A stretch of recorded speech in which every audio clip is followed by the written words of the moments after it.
organizations and as people, we can achieve amazing things only when we work together. But that is only possible when we have very clear and authentic, honest communication about our goals and the challenges and opportunities that we all face. Partnerships and co-creation will drive the next frontier of fintech. At Prudential, we are collaborating with fintechs to reimagine our business and to help people get the most out of life. We want to use AI and data to understand our customers better, help them plan for the future with confidence and by being a trusted partner in health and wealth. At the same time, we want to empower our financial consultants with tools to better provide a seamless service for all of our customers.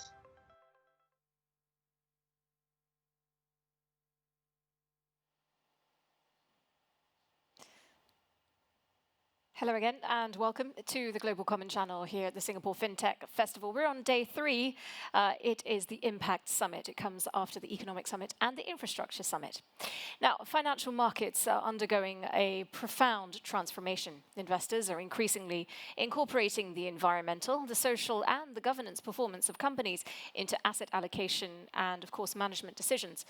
The growing demand for sustainable solutions creates a major opportunity for forward-thinking wealth and asset managers. So in the next 2-part conversation, we'll hear from SimCorp, Velliv and Intellibonds about how partnerships can be done in this space. The first part of the discussion will be a presentation by Klaus Holse, who is the Chief Executive Officer of SimCorp, and that will bring us to the topic. Our next panel will be moderated by Thomas Krogh Jensen, who is the Chief Executive Officer of Copenhagen Fintech, and will expand the discussion even more. He'll be joined by Klaus and also Igor Tekinsky, co-founder and Chief Executive Officer at Intellibonds, and Christina Hunnerup, who is Chief Executive Officer at Veilliv. So we go first live to Klaus for his presentation before continuing directly with the panel conversation. To pose questions to the panel, click on the yellow button beneath the session window. Klaus, over to you.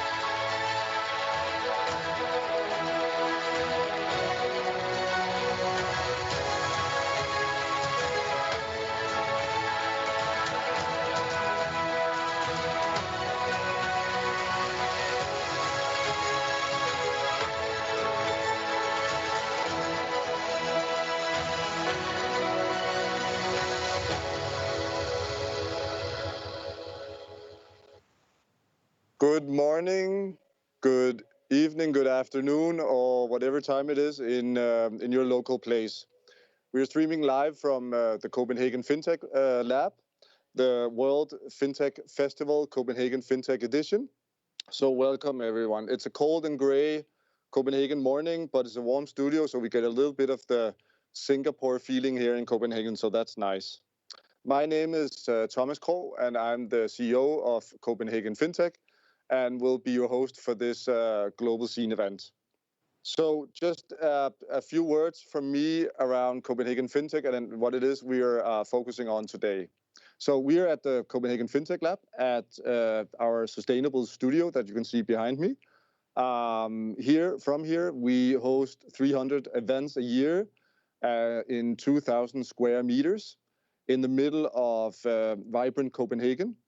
We have had 130 fintech companies sitting with us during the past 4 years since we were established in 2016. If you look at the ecosystem just in Denmark, it comprises of 280 fintech companies. If you expand that to the Nordics, we count around 1,000 different companies working with innovative solutions within financial technology. We offer different programs for both domestic but also foreign companies wanting to launch their fintech venture in Denmark and the Nordics and beyond. We host 60 really competent mentors that help the companies scale. and several programs, everything from incubation to acceleration. We are non-for-profit and association and work on positioning Denmark and the Nordics as a leading fintech hub.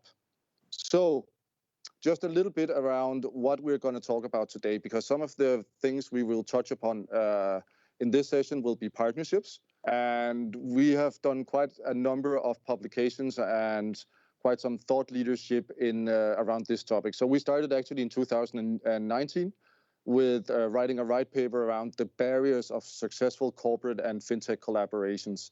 It's a very like a practitioner's guide that will give you very concrete advice on this. A strategic perspective we published later from together with PA Consulting Group, and then some case-based research together with EY. So just for you to take a look at regarding this subject. So also, why are we combining partnerships with sustainability? As you can see here, Finland, Sweden, Denmark, and Norway is ranking very high on the list of SDG achievements, which means that we think that Denmark and the Nordics are uniquely positioned to actually have a say in this agenda. Also, if you look at the most sustainable companies, you will see quite a number of Danish and other Nordic companies topping this top 10 list of most sustainable companies in the world. We've also mapped out the entire space here. So if you look at fintech and look at fintech solutions, companies that work within sustainability and impact, we actually map this out together with our partner Implement. So you'll also be able to access those insights from our website. So now, without further ado, I will actually leave the stage for the CEO of SimCorp, Klaus Holse, that will talk about exactly what I've just talked about: partnerships, sustainability, and financial technology. Go ahead, Klaus. Welcome. Thank you very much, Thomas, and thank you all of you out there for watching this. I'm Klaus Holse. I'm the CEO of SimCorp. SimCorp is a company, a fintech company that has been here for almost 50 years. We serve the buy side of the investment management industry. We service the very biggest customers around the world. Anybody who manages $20 billion or up is kind of a typical customer of ours. We are a very global company in nature, and we are headquartered here in Copenhagen. The first slide I will show you is kind of how we spread around the world, and you'll see that we have a good presence here in the Nordics, but also very good presence in Asia and in the Northern American part of the world. So all of the biggest companies, all of the biggest investment companies around this is typically our customers. And for us, partnerships is important, and the way we can bring partnerships to all of these many customers around the world. So that's what we're going to be talking about. As I said, we are an almost 50-year-old company. We are global. I think we are getting close to 30 offices around the world, different countries we're in. So a very global company in nature. We have more than 20,000 users on the system. And as I said, about 300 customers on the system, about 2,000 employees in the company. And then I think we are unique compared to many other companies in the sense of we have, for all of our history, invested very much into R&D. So today we spend more than 20% of our revenue every year in R&D. And that means that more than a third of the company is actually employed in R&D. So a very innovative company, a very technology-driven company is what SimCorp is, which is also why partnerships is important to us. If we look at some of the customers and clients that we have around the world, you see some of the list on this one. And what you see is that they kind of group into different buckets. So there's a set of asset managers and banks and so on. And I'm sure that you will recognize some of the names on this one, like companies like Franklin Templeton, Fannie Mae, UBS, big customers. Some of them running $1 trillion through the system on a yearly basis. So really, really big customers. Fund management, insurance, some of the biggest insurance companies in the world is also represented here.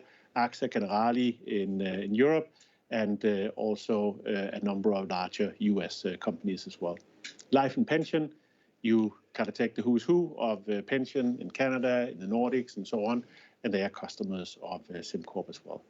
On the asset servicing side, we work with a number of banks that services the asset managers and the investment managers around the world.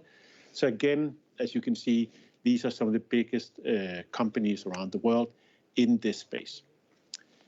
We are very proud to have these as customers of SimCorp, but at the same the trends in their industry is very clearly one that is putting more and more pressure on them. What you're seeing is that we see fee pressure coming in. Pressure on the margin is part of this. There's an industry consolidation, so you're seeing kind of all of the asset managers consolidate. We just saw Franklin Templeton, Lake Mason get into this. We see more and more investment in multi-asset strategies. And as Thomas also mentioned, ESG is becoming an increasingly important part of what asset managers and investment managers have to think about investing in a sustainable way. There's a big driver on digitization to get to more access to customers and so on in a digital way. And with the pandemic, that has increased for sure. Then there's a drive for efficiency, more data, kind of being much better at the operational stage, given the cost pressure, given the pressure on the system. Then saving cost, being more operationally proficient is really getting important. And then there's a big focus on algorithms, smart beta, factor investment, proprietary algorithms that drives investment. So each of these are data-driven, it's science-driven, it's algorithmic-driven, and that also means there's a lot of innovation going on in this area. And as you can see on the right-hand side, there's a kind of, you see some of the numbers that goes into this. So an industry that is changing, an industry that is up for innovation all the time, an industry that is very good for small companies to access and give input in. Part of the challenges in this one is how do you get access to these big companies? Many of these big companies have systems that are not integrated. They are in many different systems. They are best of breed, you can say, and that gives many of these customers a difficulty in responding to change. It has cost to adapt to this, and it inhibits kind of the cross-handling of data. It also makes it difficult for innovation to happen. It makes it difficult for small companies to come in and have a conversation with these companies because they'll suddenly have to integrate to many different systems. With what we provide, which is one system front to back, covering all of the processes that a company has and covering all of the assets classes that a company invests in, all the way from fixed income, equities, and all the way to alternative real estate, private equity, and so on. Having one system to integrate to allows these partners a much better opportunity. They can come in, they can talk to integrating into one system, the system that SimCorp provides. So if you look at it, then our idea is that the customer having one integrated system has a much better operating platform, lower cost, opportunity to be global, and so on. SimCorp, by partnering with some of these fintech companies out there, can give the customer more optionality, give the customer kind of more richness in the types of applications they can access and so on. And for the partner, many times the difficulty is to access these big companies. If you're a small company, how do you then get access to these big companies? How do you, who do you talk to? And how do you integrate into this? So I think as SimCorp, we can simplify this. We've got good connection to these many customers around the world, and we can bring kind of the system vendor, the integrator into this. We can bring kind of the innovator, the startup, the fintech into this in a much easier way, providing them the access, the marketing into these big customers. So in some senses, if you look at kind of the value chain that any of these investment managers have, all the way from aggregating data, portfolio construction, and all the way through the investment cycle, and then back to settlement, risk management, and so on, I think there's opportunity to integrate some of these innovators and some of these fintechs into this. So at each of these points, a lot of opportunity. One opportunity, as I talked to, is ESG. So there's a lot going on in trying to figure out which companies are really sustainable, how do I build a portfolio of sustainable companies, how do I build a fund that has sustainability and allow people to invest along with that. There's the next piece is how do I then construct a portfolio, how do I optimize my portfolio. That can be towards ESG, it can be towards any other objective I might have. But portfolio construction, portfolio optimization is really important. And then maybe towards the end of this, you will see stuff like taxes, withholding tax, and so on becoming important in this. I'll give you these three examples as companies we've partnered with. One is Eblue that has kind of all of the ESG functionality. They can kind of do the ratings of each of the assets. They can attribute KPIs to them according to the sustainability goals and other metrics that is out there. You can have custom ratings, risk assessment of each of these companies, and then given the policy definitions and so on, decide which ones fits into your portfolio. So they provide all of the data. We can easily integrate that data into the bigger system and make all of that data available to a portfolio manager that needs to figure out what their portfolio should be. Another example is the company called WTax, which is somebody who helps you reclaim withholding tax. So funds will typically have taxes sitting behind where they have to reclaim that tax from the country where the assets are in. And typically, when you employ something like this, you're able to get a good part of the investment back, up to 5 bips in this is the target. So a lot of opportunity in getting a more profitable fund based on also being able to reclaim the withholding taxes that are out there. The last one I want to mention is Intellibonds that we're just announcing a partnership with today. This is a company that does portfolio optimization, portfolio construction as well, and they use AI for this. So by using AI, they're able to help construct the right set of portfolios and so on, specifically in a complicated area like fixed income. So we're going to talk more about this as we get into the panel after this. But again, a good sign or a good example of a smaller company integrating into the value chain, having access to all of the customers that SimCorp have today, and we'll be happy to help them kind of make this available to all of the customers we have out there. So 3 examples of partnerships along the value chain that we are servicing our customers with. So that's it. There's more opportunity. So far, we are getting close to about 100 partners that we partner with this way, and there's still opportunity for more. So if you're somebody out there, Fintech, watching this thinking, wow, that would be interesting to get access to these 300 customers, then this is a small shingle or a short advertisement for you to get in touch, and we'll see what we can do to also create a partnership with you and get you access to all of the customers we have, and potentially you can help us get more customers as well. Thank you.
Thank you, and welcome back to the Copenhagen Fintech Lab, located in cold and rainy Copenhagen at the moment, but luckily in a warm studio. For those of you that just tuned in, welcome to our panel. I'm extremely excited to be talking with these very good competencies around partnerships as a driver for sustainable innovation in wealth and asset management. My name is Thomas Krogh, and I'm the CEO of Copenhagen Fintech. So we'll just do a quick round of introductions of you guys. I'll start with you, Christine. Maybe you would like to introduce yourself and Veilliv. Yes. Thank you, Thomas. Yes, hi everybody. My name is Christine Hunnerup. I am Chief Digital Officer of Veilliv, which is Denmark's third largest life and pension company. We serve more than 350,000 customers. On a day-to-day basis, I'm responsible for the online self-service solutions for our customers, all our AI initiatives, and our innovation lab. Great, thank you, Christina. And then I know some of you people may already have heard Klaus, but again, for those who just tuned in, Klaus, can you say just a few words about yourself and SimCorp? Yeah, I'm Klaus Holse, the CEO of SimCorp. SimCorp is a company that services the buy-side industry. We service investment managers that have assets of more than 20 billion US dollars and up. And we provide a system that covers all of the work processes from the front to the back, and we cover all asset classes. And then we are quite open to partnerships. The other people on the panel here we are partnering with, Christina's company is a customer of ours, and we are a customer of theirs, and Igor and us is also partners. Great. And then with that nice handover to you, Igor, would you give us a few words on yourself and your company? Sure. So I'm CEO of Intellibonds, and our company is really helping fixed income institutional investors to cut costs and improve returns. And we are doing it through the combinations of AI-powered algorithms and robotic process automation, effectively, to do the work of many with the work of a few algorithms that effectively collaborate with your workforce. Fantastic. So as I said in the beginning, I'm super excited about this panel because this is basically zooming in on two of the topics that are super hot in the Nordics right now. It's partnerships and it's sustainability. So I think I will kick it off with asking you, Christina, can you just give a little bit of insights? Why is it that partnerships are so important to Veilliv? And maybe start out there. Yeah, well, partnerships are super important to Veilliv because technology is developing so fast and in so many areas. So if we on our own had to cover the technology development in all of those areas, that would just not be possible money-wise and people-wise. So that's why we look usually for startups or other partners to see if they have developed some of the solutions that we can use. And if you then combine the partnership approach and then the focus that I know you also have in sustainability, can you say a few words on that? Yeah, well, sustainability is really important for us. We just launched a sustainable product, and of course we have talked to a lot of players in that area, and also we are of course looking into are there any technology advantages that we can use there. So moving on to you, Klaus, a bit here. So I'm thinking, why is it that this, both the partnership side and the sustainability, why is this so hot right now from your perspective, and especially in the asset management industry? I think that the asset managers out there, they're on a journey on sustainability. All of their customers, whether you're a pension fund or you're an asset manager, the customers are really asking for sustainable products. So give me funds that I can invest in that has sustainability, that doesn't have kind of all of the brown and black assets that is there. We need, as a company, to support this. We need to give them kind of the insights and the optionality in this. And there's a lot of data, a lot of KPIs out there to do this. To be able to do this, you need to partner with all of those companies that really understands this deeply, knows the KPIs, understands each of the asset classes, whether you're in big assets like windmills or so on, or whether you're just an ordinary company that needs to get rated and sustainable or not. There's a lot of complexity in this one, and there's a lot of specialization. We can't have all of that in-house, so partnering with somebody who does have that is super easy for us. And I'm just a little bit curious because while you were speaking, I was thinking, how do you see the difference between what's going on in the Nordics now and the huge focus on sustainability and the rest of the world? Because you must have a kind of a global outlook on this area. I would say, in general, our customers are pushing for this, but it is also very clear that at least the Nordic and the European customers are probably pushing harder at this point, because the harder push from their customers is there. So if you're Veilliv or you're any other Nordic pension fund, then your customers are asking you to invest in sustainable, the right environmental assets as well. And that means that they are under pressure to actually get the right level of investments into this one, which means they go back to us and ask for the tools to do this. We see more of that in Europe, and then as you go to the rest of the world, you see a little less. But I think it's a trend that's coming, and we're just at the beginning of it. Fantastic. So moving on a little bit to you, Igor. I'm curious. Can you elaborate a bit on what is it actually you do within sustainability in this space? Sure. I mean, sustainability is important for us as well. And as Klaus was saying, there is a greater push in Europe, and also the regulatory environment is much more supportive in Europe. But I think the US will catch up soon. So what we are doing ourselves, well, we are trying to help fund managers and institutions to build, let's say, sustainable investment strategies. So using our platform, we would want them to build, let's say, carbon neutral portfolio, or be able to see what asset allocation in the portfolio mean for a global warming, let's say 5 or 10 years down the road. And this is kind of the functionality we believe is highly important. And we're really spending a lot of time on really coming up with the solutions that can address the problem. And we are also looking into the social aspect of sustainability, and then through the deployment of technology, we are trying to benefit society overall. And the typical example is a pension fund. Every one of us has a private pension, or most of us have, and ultimately you're paying a certain level of fees to the pension fund. But without technology, potentially those fees could be lower to the end client, and the end client could have more money in its pension pots once he retires. And at the same time, a pension fund can have improved margins just because the technology has been deployed into their investment process. So I think it's a win-win for everybody. And for us, sustainability means many things, from environment really to the social impact. So, Igor, just staying a bit here with you. So I would like to ask you also, so can you elaborate a bit on why is it that part, and it might be obvious, but still, again, I think it's interesting to get your perspective on why is it that partnerships for a company like yours is so important? Sure. So as Klaus mentioned earlier, the distribution network and access to the end client is much more difficult for a smaller company. So partnering up with large institutional players like SimCorp is one of the advantages. And then the other advantage is there is a lot of costs you have to incur to make sure that the data security, the integrations with the system is in place.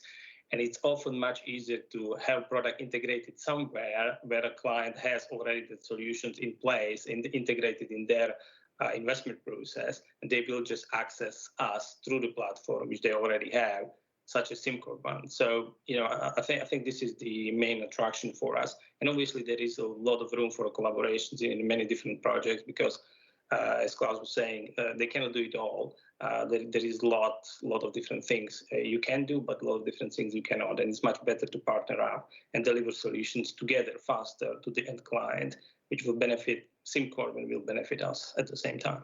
Great. I think we'll get back a little bit to the experience around doing partnerships and some of the recommendations, Igor. So please stay with us for a while. Sure. So moving on, I think I'll actually go back to you, Klaus, and ask you to elaborate a little bit. In your presentation, you mentioned a few examples of partnerships you've been doing, but can you elaborate on those a little bit on those partnerships, and maybe also in your experience a little bit on what works and what doesn't work? Yeah, I think that kind of for us, it's all about reducing friction, right? Because the partners that are out there, as Igor says, it is friction. That's kind of what kills their opportunity to get into the market. It's this of contracting and getting access and integrating to the right system and so on. So what we've done is we've tried to open up the system with open APIs, so other fintechs can integrate into this, and we've tried to kind of find ways to also go to market together. The partnerships that work well are the ones where there's benefit for everybody. If it only benefits one part, then it's not a real partnership. Then it just becomes kind of a vendor relationship in some senses. So a partnership like the one we have with Igor's company, or the partnership we have with Eblue, it really benefits us because we're able to solve problems that we couldn't solve for that customer before. We're able to better compete with some of the other vendors that are out there that might not have that partnership, right? And then, it's a benefit to us, it's a benefit to the customer, and it's a benefit to the partner. Those are the partnerships that work. The ones where we kind of say, okay, yes, we'll be a partner with you, but we really don't need that solution for anything, is not a good partnership, because we end up wasting time and money on kind of creating the partnership, and we end up selling nothing to nobody, and that doesn't really work. The ones where there's benefit to all parties and where there's a demand in the market for that product and that partnership, those are the ones that work. All right, so just maybe staying a bit with you here, because I want to zoom in then on that's the partnership part of it, but if we take the sustainability then, so especially in that area, maybe elaborate a bit on what you've been doing there and also how you see partnerships in general play out in that. So in sustainability, we've done a number of things. One is that we've kind of built into to the SimCorp Dimension platform, we've built in all the opportunity to capture the data. We built in some of the functionality to allow customers to also use that data, understand how they manage their portfolios, how they create performance and risk and so on against all of these data. There's a lot of data in this. If you're investing in wind farms, then suddenly it becomes important how big the engine and how many gears and blah blah blah and what wind is blowing. And so there's a lot of opportunity to capture this data. We built this into the system, but yet somebody has to capture that data. And that's the partnerships we do with companies like Eblue. There's other partnerships like this that captures data in other areas.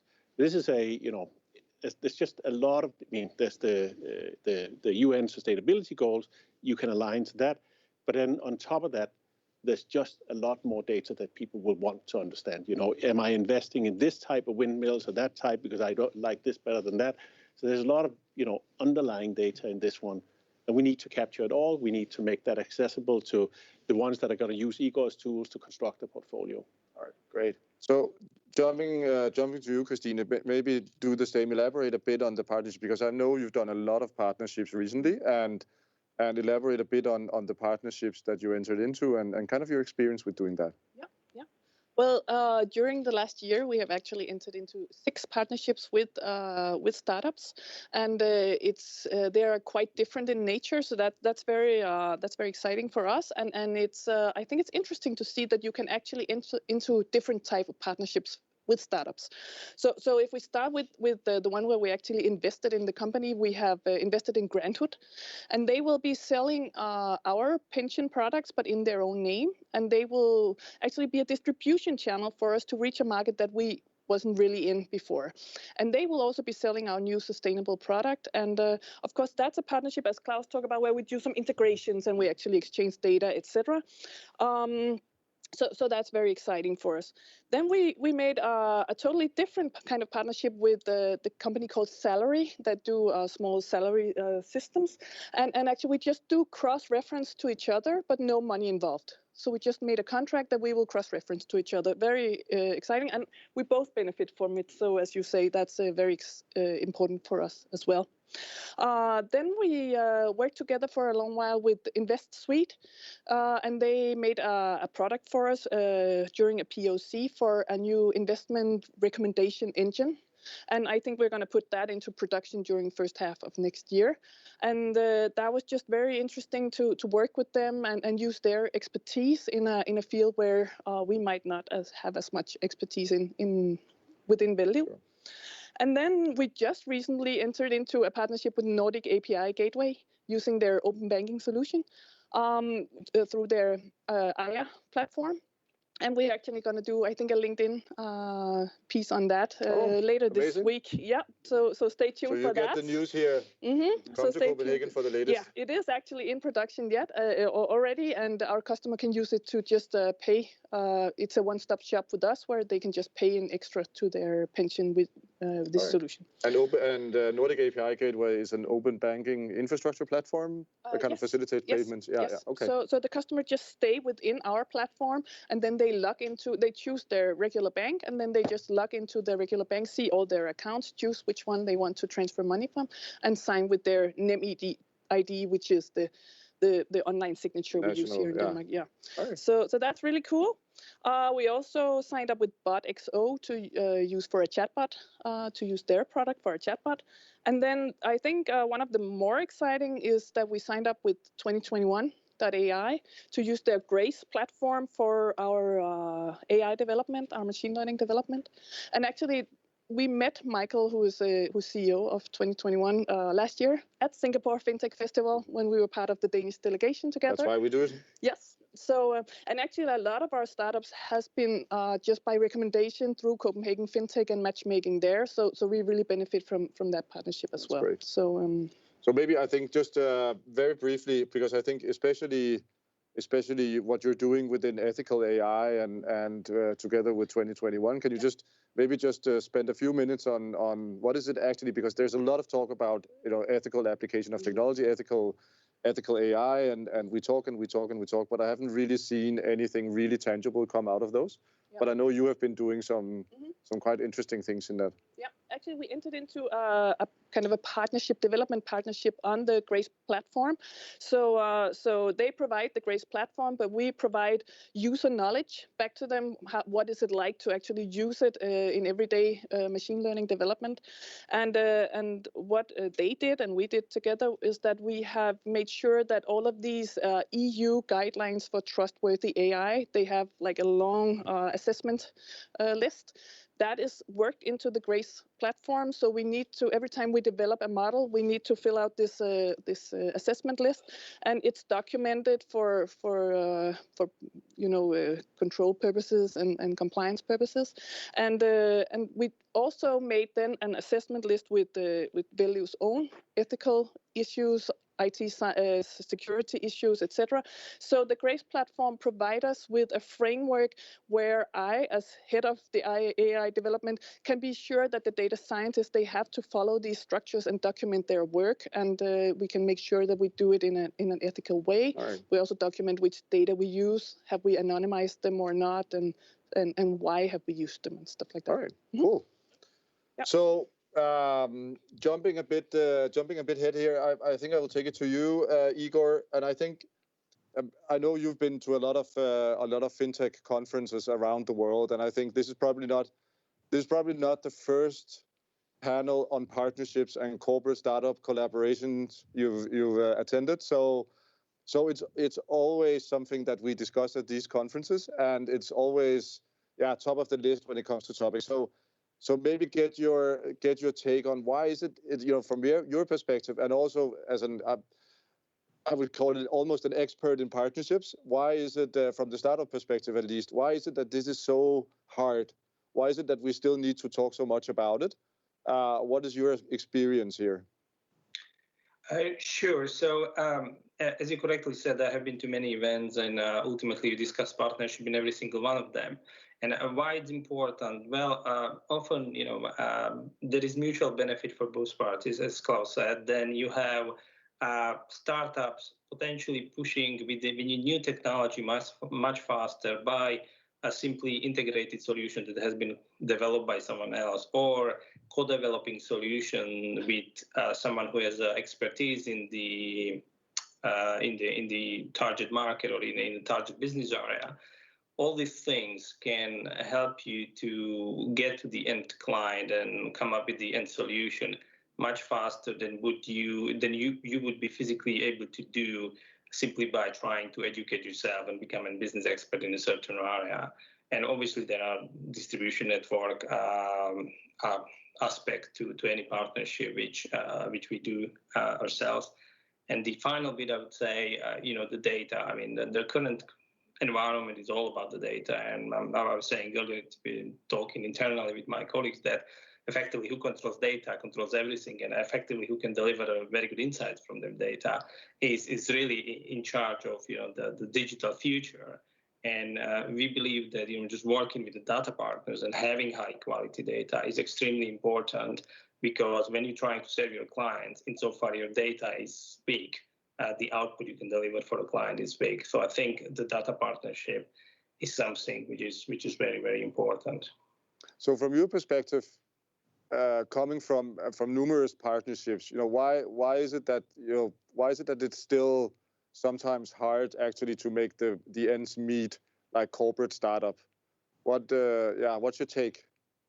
Well, ultimately you're working with large institutions. Normally, we work with companies like Moody's Analytics or IHS Markit, etc. They are multi-billion institutions, and for them to sort of work with the startups or just integrate or just to build a jointly solution seems too much of a hustle sometimes, and they are working with probably hundreds of companies at the time. So for them it's more difficult. But when you come up with something which clearly benefits them, and they see the clear use case for it, they really try to be helpful, and they really try to push us towards the end client or introduce us even internally to the right people who can make the decisions. I think that's one thing they are trying to do, but because you have many different layers in the large organizations and the decision process, unless it's embraced from the executive board level, it's sometimes very slow, and sometimes you end up in situations where everybody likes the partnership, but there is no budget for it, or everybody likes to partner up with, but there is no internal strategy what to do with the outcome of that partnership. Let's say if you have a new product. So often you end up in situations where things don't move forward, not because there is no benefit, but there is no, let's say, leadership in place or a strategy on what to do in the innovation, how to implement it, and how to go to market to the end client. So going from there, what would be your kind of key, crucial recommendations to all the ones tuning into this session around and trying to learn and listen to what should we do when we want to enter into partnerships with large organizations? What would be your three main very important recommendations? Okay, so I think the first and most important one is please make sure that the leadership has embraced innovation. There is a clear strategy at the executive level of the company you want to partner up with to deliver innovation. If that's not in place, you're purely wasting your time. Second, make sure that your product is ready to discuss innovation with those partners, because there is a certain level of expectations for your product to meet, and you don't want to be wasting your time with product which is not ready yet for the market. So please make sure that when you approach large institutional providers or corporates, make sure that your product is ready. And then once there is a decision to implement the product and deliver it to the client, do make sure that you can execute to the highest level of quality possible, and try to shorten time to market to 2 to 3 months insofar feasible. Great. And I will hurry on to you, Klaus, and I will actually like to ask you the same. So kind of with your experience being a global tech company, entering into, I think you mentioned at 1.60 different partnerships, what are your three main recommendations when entering into partnerships? I'm aligned with Igor on quite a bit of this, but I would, for the ones who are watching this and wanting to partner with a global, there's one more thing that you would really want to think about, is that the global company takes on a bigger risk sometimes when they work with you, because they've got a big relationship with a big client out here. Now you bring in somebody, and if they fail, that kind of rubs off on you, and you have to clean it up and so on. So when you partner with somebody, like Igor said, be ready with the product, make sure it has the right quality, and then execute at the highest level. What happens, and what I've seen with many of these, is you get in, you do exactly that. It's a great product. You execute at the highest level.